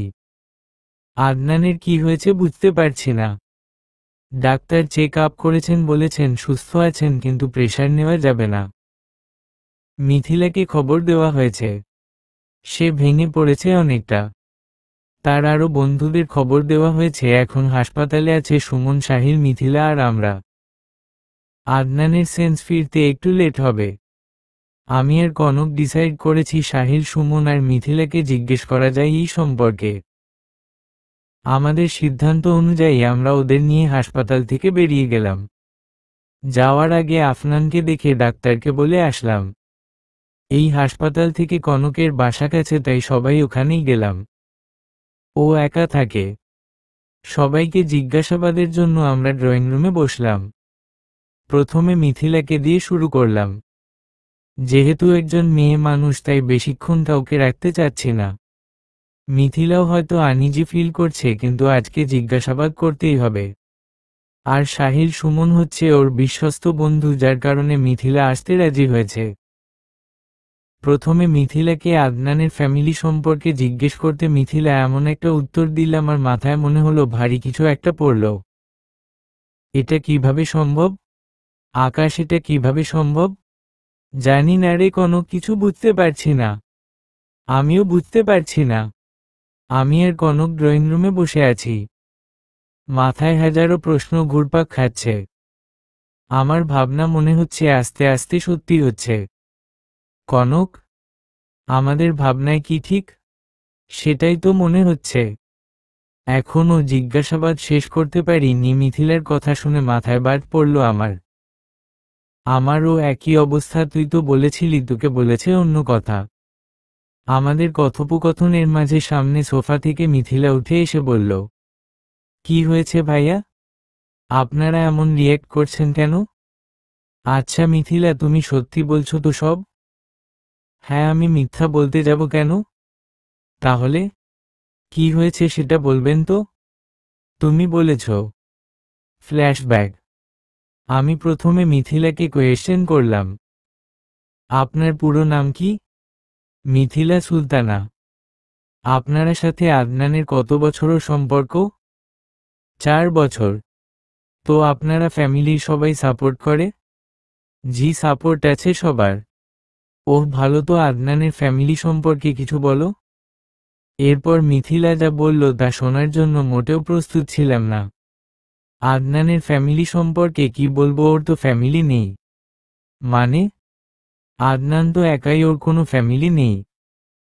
কি বলছো এসব? আমার সাথে তুমি ফাজলামো করছো? ফাজলামো করতে যাব কেন? আদনানের মা বাবা আর বোন কোথায়? ওর মা বাবা বোন কেউ তো নেই। কি বলছো, কোথায় তারা? তারা তো অনেক আগেই মারা গিয়েছেন। কি? হ্যাঁ। কত বছর হচ্ছে? তা তো মনে নেই, কিন্তু আদনান তখন ছোট ছিল। তুমি এসব জানলে কিভাবে? আদনান বলেছিল। কনক। আমিও বুঝতে পারছি না রে কনক। আমি আর কনক অবাক হয়ে সোফায় বসে যাই। তারপর এসব। বর্তমান। কি বলছেন? আদনান আপনাকে বলেছে ওর মা বাবা বোন আছে? হ্যাঁ। কিভাবে সম্ভব? আমরা সেটা ভাবছি। আমার মাথা কাজ করছে না। আচ্ছা, আদনান কখনো তোমার সাথে এমন ব্যবহার করেছে যে তোমাকে সে চিনেই না বা তুমি তাকে চেনো না, এমন আদনান? হ্যাঁ, একবার হয়েছিল। কি হয়েছিল? মিথিলা বলতে শুরু করেছে। তখন আমাদের সম্পর্কের 3 বছর। সেদিন রাতে আমি ওর বাসায় গিয়েছিলাম। ও দরজা খুলে বলল, কাকে চাই? আমি হেসে বলেছিলাম, আদনান মজা করো না, ঢুকতে দাও, বাইরে প্রচুর বৃষ্টি হচ্ছে। আমি এই বলে আদনানকে ঠেলে ভেতরে ঢুকে গেলাম। আদনান প্রায় মজা করতো আমার সাথে, তাই আমি ভাবলাম আজও তাই করছে। আমি ভেতরে ঢুকতেই বলল, এ কি, আপনি এভাবে ভেতরে যাচ্ছেন কেন? অচেনা অজানা মানুষ এসে ঢুকে গেলেন। আদনানের চোখে মুখে মজার ছিটে ফোঁটাও নেই। আমি অবাক হয়ে বললাম, আদনান ঠিক আছো? তুমি আমাকে চিনতে পারছো না কেন? আদনান সেদিন আমাকে চিনতে পারেনি। অনেকক্ষণ কথা হলো, পরে বুঝলাম ও সত্যিই আমাকে চিনতে পারছে না। কথা কাটাকাটির এক পর্যায়ে আদনান মাথা চেপে ধরে সেন্সলেস হয়ে গেল। সেদিন খুব ভয় করেছিল। আদনানকে হারানোর ভয়। কিন্তু সেন্স ফেরার পর সে আমাকে ঠিকঠাক চিনতে পেরেছে, কিন্তু কি হয়েছে কিছু মনে করতে পারছে না। আমিও আর জোর করিনি। তারপর থেকে আর এমন হয়নি। আমি মিথিলার কথা শুনে ভাবনায় পড়ে গেলাম। আমার ভাবনা আস্তে আস্তে মিলে যাচ্ছে। ভাইয়া, কোনো সমস্যা? আপনি হঠাৎ এসব জানতে চাচ্ছেন? আমি প্রবলেম সলভ হলে তোমাকে জানাবো। এখন চলো সবাই হাসপাতালে যাই। ওকে। সবাই মিলে হাসপাতালে গেলাম। ডাক্তার বলল, এখন পেশেন্ট সুস্থ, কোনোরকম প্রেসার নেওয়া যাবে না আর উত্তেজিত হওয়া যাবে না। আমরা আদনানের সাথে দেখা করে বসে আছি। এখন আদনান আমাদের ঠিকঠাক চিনতে পেরেছে, আমিও আর ওইসব কথা তুলিনি, আগে সলভ করে তারপর। হঠাৎ ফোনের রিংটোন বাজতে শুরু করলো। ফোন হাতে নিয়ে দেখি মেঘলার নামটা জল জল করছে। হ্যাঁ মেঘলা। ভাইয়া, কোথায় তুমি? কখন আসবে? শোন, আম্মুকে বল আমার আসতে দেরি হবে, আর হয়তো কনকের সাথে থেকে যেতে পারি আজকে। আচ্ছা, কিন্তু খুব বিজি? হ্যাঁ, আজকে একটু বিজি। ওকে, রাখি। মেঘলা কল কেটে দিল। আকাশ, আজকে ডাক্তার আদনানকে ছাড়বে না বলেছে, তুই বরং চল বাড়ি গিয়ে খেয়ে আসি। আচ্ছা। আমি আর কনক চলে এলাম। রাতে খেয়ে দিয়ে শুয়ে শুয়ে ভাবছি, এসব কি হচ্ছে? আমার প্রথমেই ভাবা উচিত ছিল। তখন ভাবলে হয়তো এমন হতো না। খুব সমস্যা হচ্ছে। আগেই সবার থেকে জিজ্ঞাসাবাদ করে সব জেনে শুনে নেওয়া উচিত ছিল। কি রে আকাশ, ঘুমোসনি? না, ঘুম আসছে না। ওহ, তুই কি এসব নিয়ে চিন্তা করছিস? চিন্তা তো অনেক হচ্ছে, কিন্তু কি করব বল? এত চিন্তা করিস না, আমরা সলভ করে ফেলবো ইনশাআল্লাহ। ইনশাআল্লাহ। আমি শুয়ে রইলাম, তাও ঘুম আসছে না। এদিক সেদিকে হেলছি শুধু। আমি তারপর ঘুম আসছে না দেখে উঠে গেলাম। উঠে ব্যাগের কাছে গিয়ে ব্যাগ থেকে একটা বই বের করলাম। এটা হচ্ছে সাইকোলজিস্ট বই। আমার এক স্যারে গিফট করেছিল। খুব সুন্দর বইটা, মেঘলা পড়েও সাইকোলজি সম্পর্কে অনেক কিছু জেনেছে। আমার সব পড়া শেষ। তাও এখন একটু খুলে আমার যা সন্দেহ হচ্ছে তা একটু ঘেঁটে দেখলাম। আমি যা ভাবছি মনে হচ্ছে তাই হবে। কিছুক্ষণ পর আমি ঘুমিয়ে পড়লাম। সকালে উঠে দেখি কনক এখনও ঘুমোচ্ছে। আজকে তো ডিউটি আছে, তাই আগে হাসপাতাল গিয়ে আদনানের সাথে দেখা করে কাজে যাব, না হলে আজকে দেখা করতে পারবো না। কনককে জাগিয়ে দিলাম। কনক শোন, কালকে বন্ধ নেওয়াই আজকে কাজের চাপ প্রচুর, তাই আমি এখন আদনানের সাথে দেখা করে যাব। তুই দেখে আসিস, আর কোনো সমস্যা হলে বা এমন কিছু ঘটলে আমার ইনফর্ম করবি ওকে। কনক এতক্ষণ মুখে হাত দিয়ে বসে আমার কথা মনোযোগ সহকারে শুনছিল, তারপর বলল, ওকে স্যার। দুজনেই হেসে ফেললাম। তারপর আমি হেসে ফ্রেশ হতে গেলাম। ফ্রেশ হয়ে রেডি হয়ে গেলাম, নিচে এসে দেখি কনক নাস্তা রেডি করে বসে আছে। ওই, তুই এসব করেছিস কখন? এই তো একটু আগেই। কেন করলি এসব? আমি কাজে বেরিয়ে যাচ্ছি। ওই, নাস্তা না করে যাবি না? কনক, আমি দোকান থেকে কিছু খেয়ে নিব, তুই খেয়ে নে। এখানে নাস্তা রেডি করতে তুই দোকানের খাবার কেন খাবি? হ্যাঁ জানি আমার রান্না অতটা ভালো না, কিন্তু একটু খাওয়াও যায় না? আরে সেটা কখন বললাম?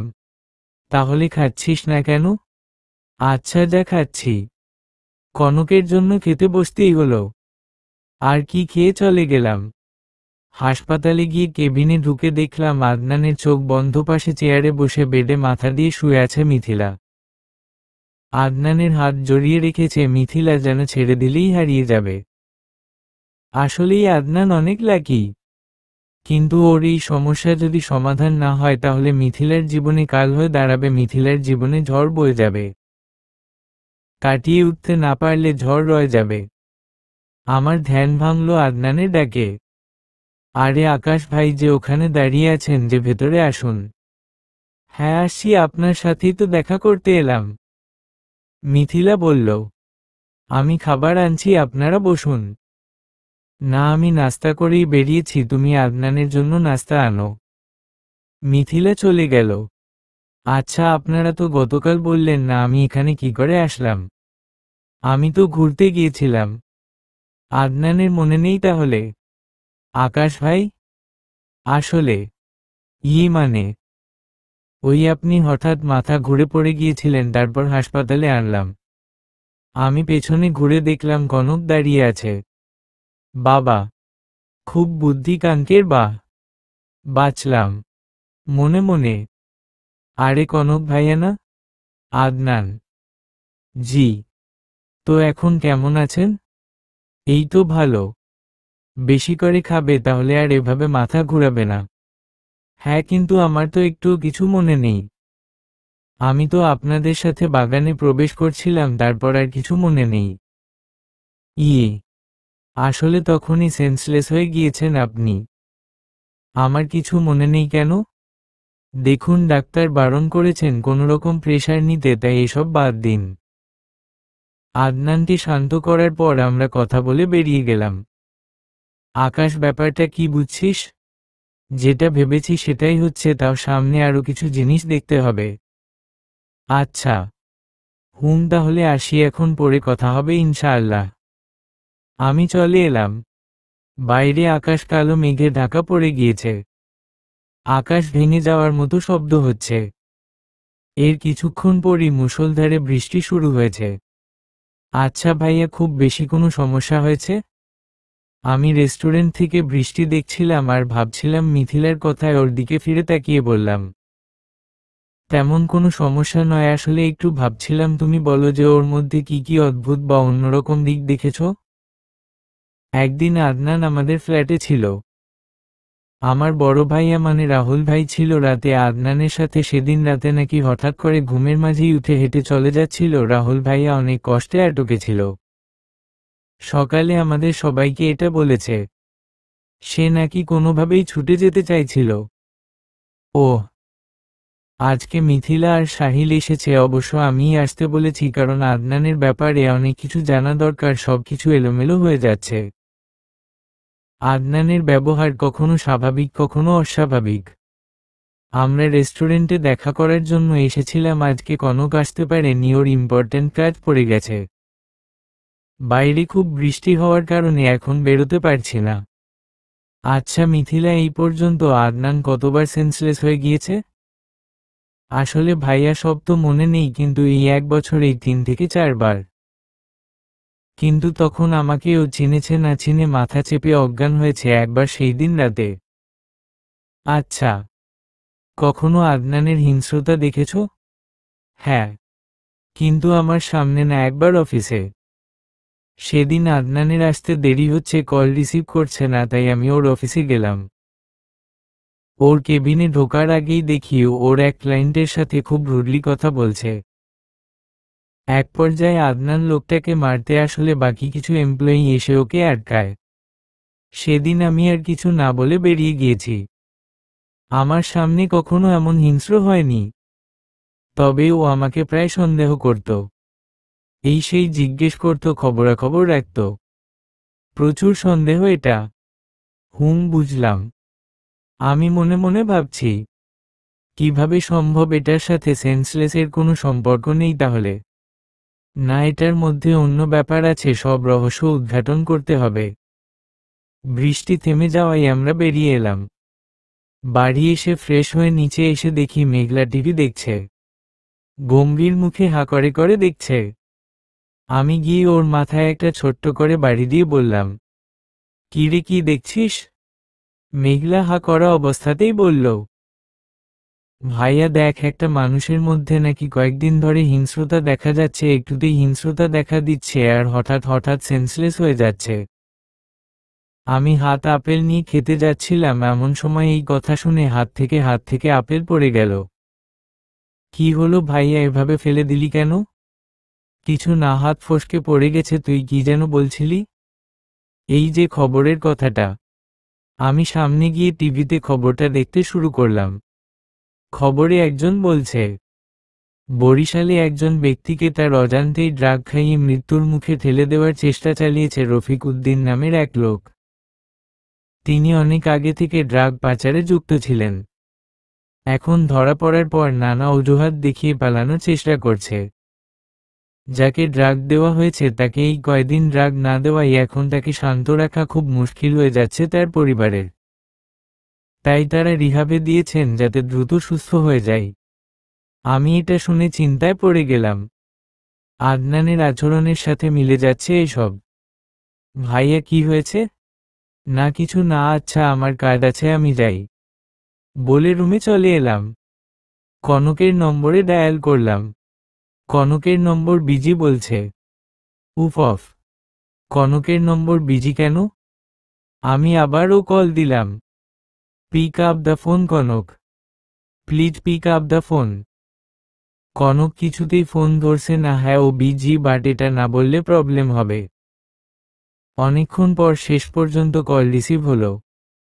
কি রে আকাশ, এতবার ফোন দিচ্ছিস? আমি বিজি ছিলাম, তুই তো জানিস ডিউটিতে। Yeah, sorry Kanak, I know you are busy, but it's very important. আর কি হয়েছে বলবি তো?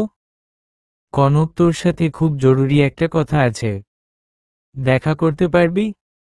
হ্যাঁ, এখন তো ফ্রি। ওকে, আমি আসছি। আমি বেরিয়ে গেলাম। কনক, এসেছিস? হ্যাঁ। তো বল, কি এমন ইম্পর্ট্যান্ট কথা রে? আজকে একটা নিউজ দেখেছি।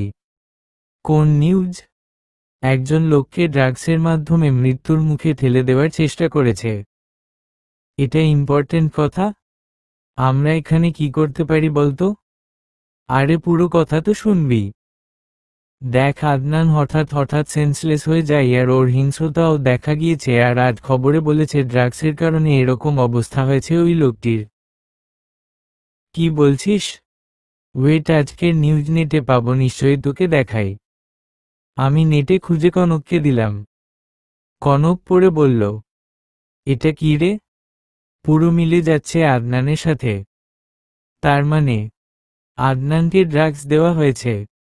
ওহ নো, এখন আমরা কোনো প্রমাণ ছাড়া কিছুই করতে পারবো না। ওয়েট, আমরা একটা কাজ করতে পারি। কি কাজ?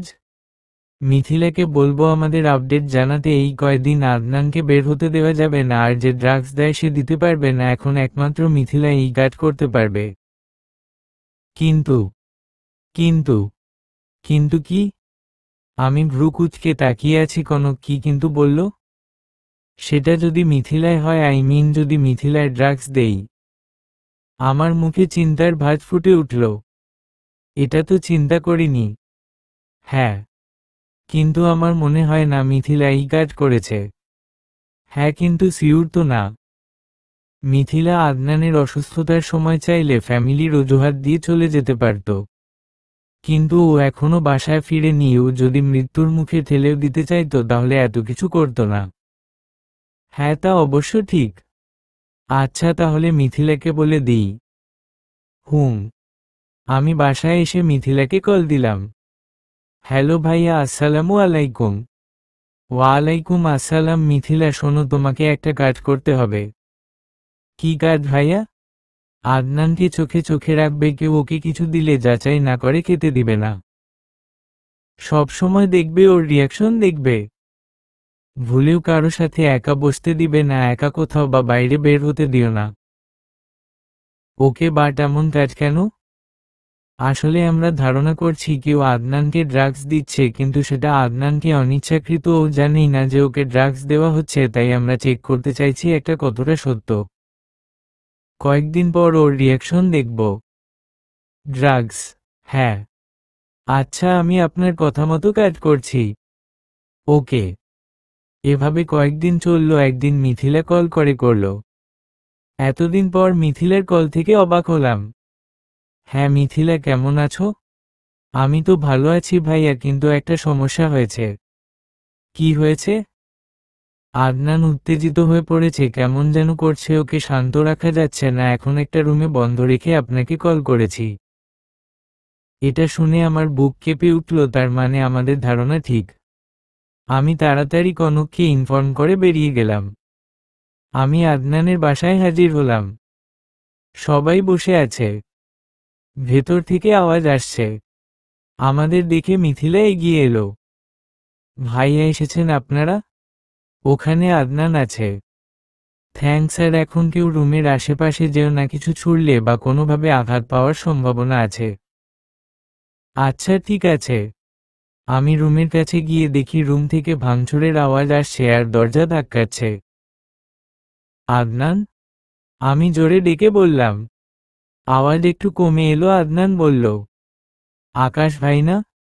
আকাশ ভাই, আমি বাইরে যাব, আমার কিছু ভালো লাগছে না। হ্যাঁ, বেরোতে পারবেন। একটু শান্ত হন, তাহলেই আপনাকে বের হতে দিবে সবাই। কেউ কিছু বলবে না। আদনান আস্তে আস্তে শান্ত হয়ে গেল। তাকে আমরা কেউ রিহাবে পাঠাতে চাই না, তাই আপাতত এভাবে শান্ত রাখতে হবে, অভ্যাসটা ছাড়াতে হবে, তাহলে আর এমন হবে না। মিথিলা, তুমি ওকে এভাবে বুঝিয়ে সামলাও, আমি দেখি কে এসব করেছে। বলে আমি বেরিয়ে এলাম। আসার সময় একটা জিনিস আমি খেয়াল করলাম। আকাশ, আমাদের সব ধারণা কিন্তু মিলে যাচ্ছে। হ্যাঁ, কিন্তু এখন কাউকে কিছু বলছি না, আগে কে ড্রাগস দিচ্ছে তা বের করি। হ্যাঁ, কিন্তু কিভাবে বের করব বুঝতে পারছি না। আমরা চুপ করে ভাবতে লাগলাম। হঠাৎ আমি বলে উঠলাম, কনক, আজকে আসার সময় একটা জিনিস খেয়াল করেছি, কিন্তু এই পরিস্থিতিতে কারো কোনো খেয়াল নেই এর উপর। কি জিনিস রে? আমি খেয়াল। আমার ফোনের রিংটোন বেজে উঠল। 1 মিনিট। হুম। আনা আনা আনা। হ্যালো। আচ্ছা, আমি আসছি। কনক, আমাকে এখন বেরোতে হবে, একটা ইমার্জেন্সি রোগী দেখতে হবে। আচ্ছা, আমি আসি, আর তোকে আমি টেক্সট করে দিব। ওকে। আমি তাড়াতাড়ি বেরিয়ে গেলাম। এখনই ইমার্জেন্সি কার্ড পড়ে গেল। অবশ্য কি করবে, রোগীর তো সমস্যা থাকতেই পারে। আমি যেতে যেতে কনককে টেক্সট করে দিলাম কি খেয়াল করেছি, আর ওকে নজর রাখতে বললাম সবকিছুর উপর। একদিন মিথিলা, সাহিল আর সুমনের সাথে দেখা করতে গেলাম। আচ্ছা মিথিলা, আদনানের বাবা মা কখন কিভাবে মারা গেলেন? আদনান যখন ছোট ছিল তখনই মারা গিয়েছিলেন একটা রোড অ্যাক্সিডেন্টে। ওহ, তা ওর ছোট বোনও কি এখানে মারা গিয়েছিল? না ভাইয়া। তাহলে কিভাবে? আমি পুরোটা জানি না, তবে এইটুকু জানি ওর ছোট বোন নাকি একটা নদীর পাড়ে গিয়েছিল, সেখানে গোলাপ গাছ ছিল খুব বড়, সেখান থেকে গোলাপ নেওয়ার চেষ্টা করেছিল, তখন সে গাছে ঝুলে গিয়েছিল, যার কারণে গোলাপ গাছের কাঁটা তার হাত কেটে ছিলে গেল, সে সর্বোচ্চ ব্যথা সহ্য করল, তারপর পুকুরে পড়ে গেল। সে অনেক গভীরে চলে যাওয়ায় তাকে উঠিয়ে নিতে নিতে তার নিঃশ্বাস বন্ধ হয়ে যায় আর সেখানেই মারা যায়। আমি অবাক হলাম। খুব খারাপ লাগলো ঘটনাটা। আদনানের ছোটবেলার সব খবর জানাতে পারবে তুমি? না ভাইয়া, ছোটবেলা থেকে সব তো জানি না, কিন্তু সাহিল আর সুমন ওর ছোটবেলার বন্ধু, ওরা হয়তো বলতে পারবে। আচ্ছা তাহলে তোমরা বলো, ছোটবেলা থেকে আদনানকে কারা লালন পালন করেছেন? আমাদের গ্রামের এক চাচা খুব ভালো মানুষ, উনি আদনানকে নিজের সন্তানের মতো করে বড় করেছেন, ওনাকে শহরে আসতে বলেছিল কিন্তু তিনি আসেননি। ওহ আচ্ছা, আদনানের বাবা মা আর বোন কেমন ছিল?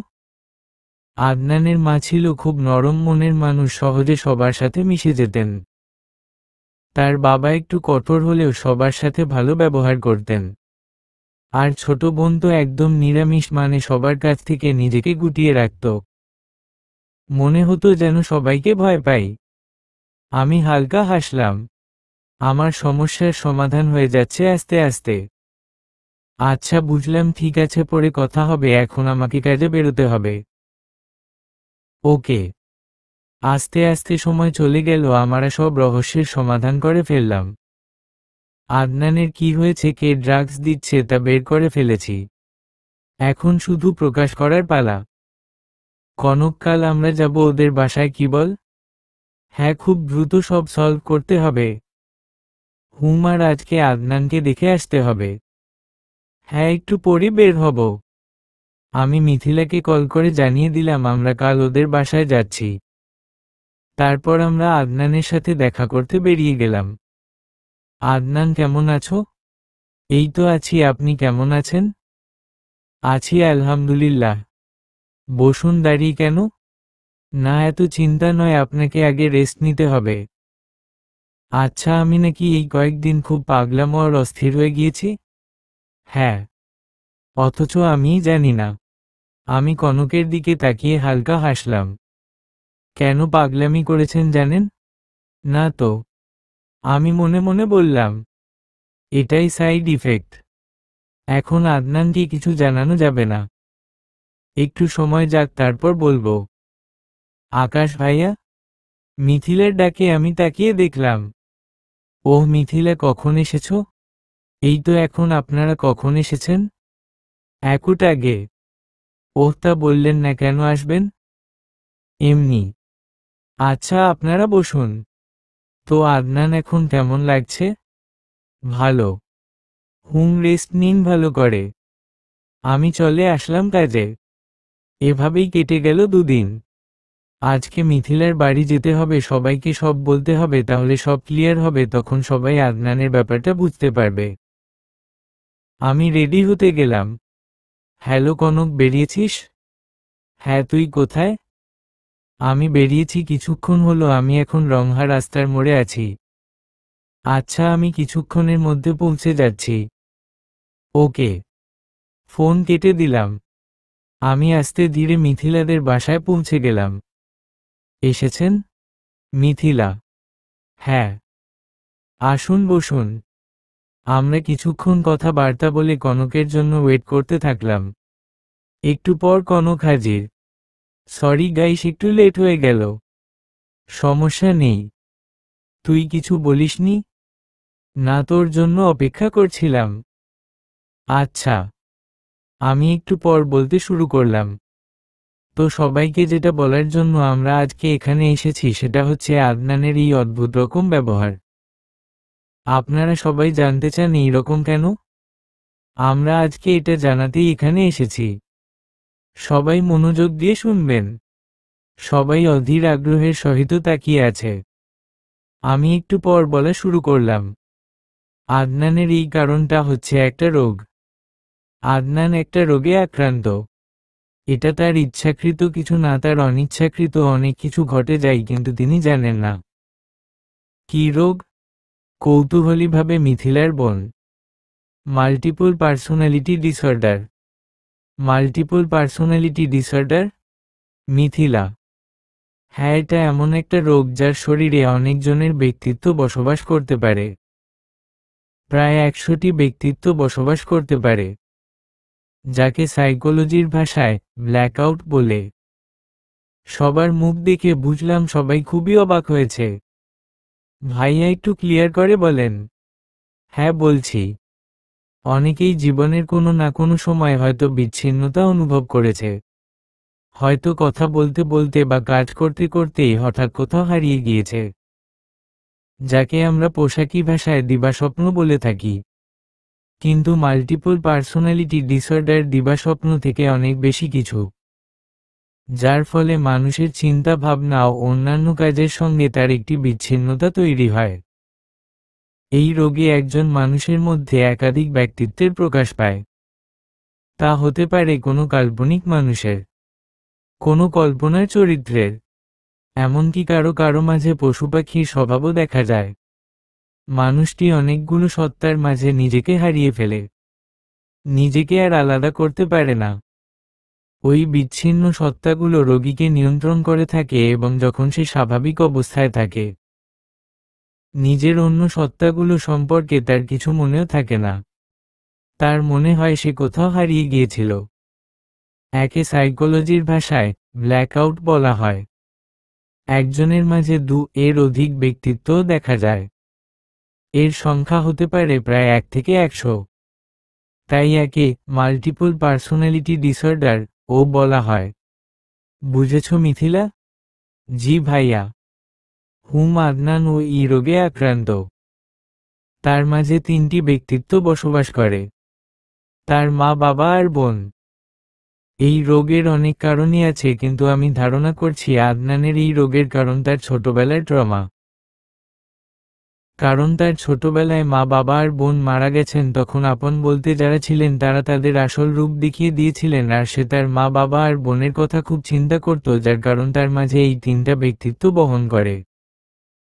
সে চিন্তা করতে করতে একসময় তাদেরকে নিজের মনে করে, তার কাছে মনে হয় সে নিজেকে নিয়ে চিন্তা করছে, এইগুলো মানে তার মা, বাবা আর বোন হচ্ছে সে নিজে।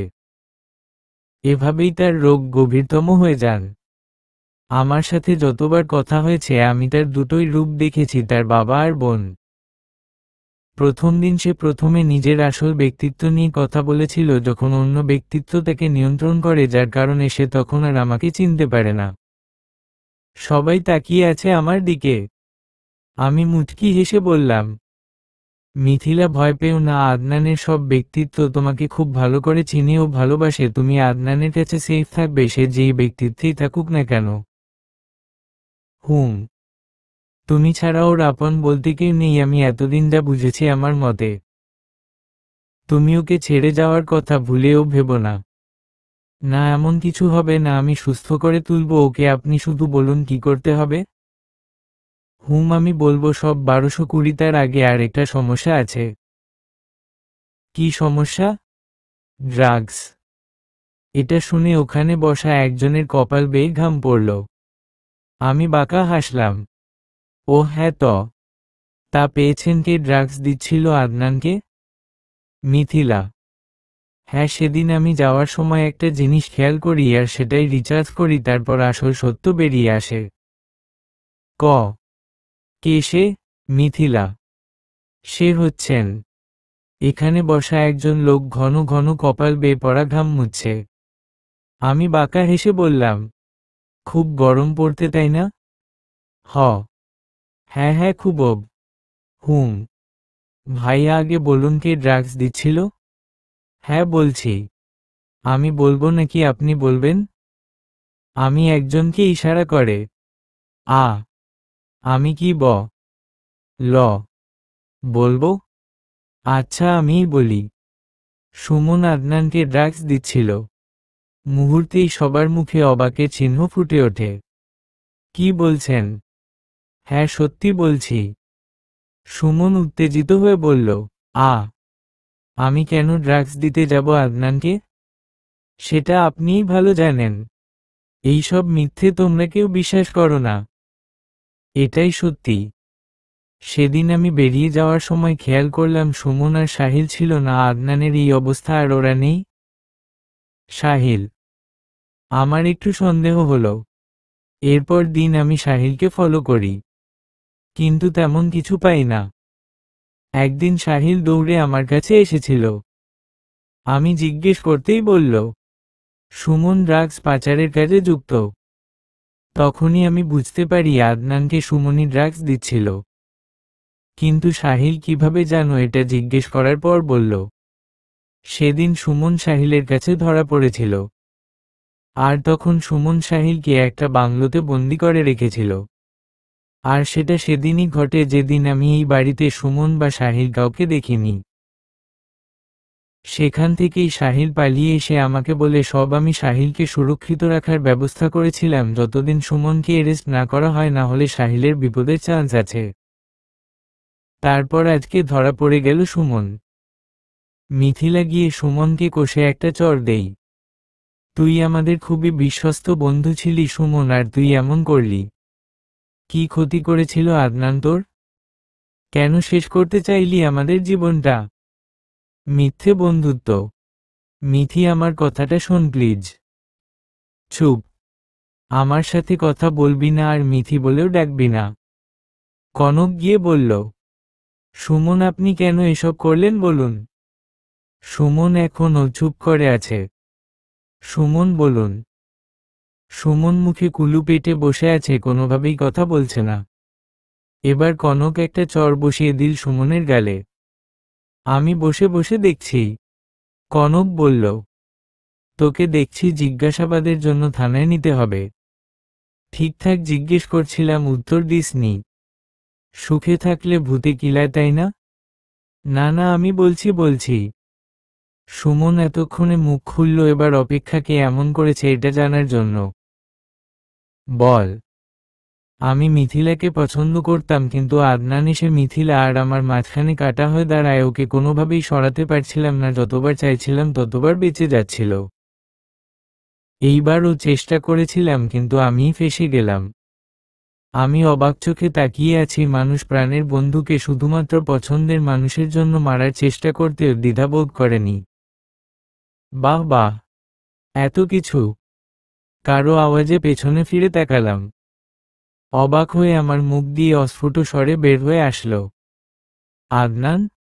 হ্যাঁ, এটা আদনান। আমি এতক্ষণ বাইরে থেকে সব শুনেছি, এমনকি আমি যে রোগে আক্রান্ত সব জানতে পেরেছি। সুমন, তুই এমন করতে পারলি? সুমন চুপ হয়ে আছে। পুলিশে খবর দিয়ে রেখেছিল কনক। পুলিশ এসে নিয়ে গেল সুমনকে। মিথিলা, আদনানকে যেসব করতে হবে সুস্থ হয়ে ওঠার জন্য, সেগুলো আমি বলে দিচ্ছি। ওকে বলুন। আদনান কোনো কারণ ছাড়াই অত্যাধিক সন্দেহ করে। এই কাজটা একদমই করা যাবে না। এটা পরিহার করতে হবে। নিয়মিত মেডিটেশন করবেন। এটা হচ্ছে একটা মনের ব্যায়াম। আর পরিবার বন্ধুদের সাথে সময় কাটাবেন, সবাইকে সময় দিবেন। ইনশাআল্লাহ সুস্থ হয়ে যাবেন খুব দ্রুত। আমি মিথিলা আর সাহিলকে একপাশে ডেকে বললাম, আদনান তো প্রফেশনাল ফটোগ্রাফার, তাই ওর সাথে কেউ একজন থেকো।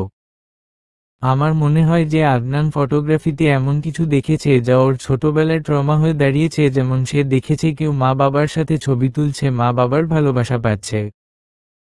কারো কারো বোন আছে। এইসব মিলিয়ে তোমরা কেউ গেলে এমন কিছু দেখলে আদনানকে অন্য কথায় ভুলিয়ে রাখতে হবে। ওকে আমরা দেখব। এরপর আমরা চলে এসেছিলাম। সব স্বাভাবিক হয়ে গিয়েছিল। এভাবে আমার কথা মতো চলার পর ও সুস্থ হয়ে যায়। আজকে মিথিলা আর আদনানের বিয়ে। খুব সুন্দর কাপেল। সুমন জেল থেকে বেরিয়ে ভালো হয়ে গিয়েছিল। এরপর সবাই ভালোভাবে থাকতে পারে।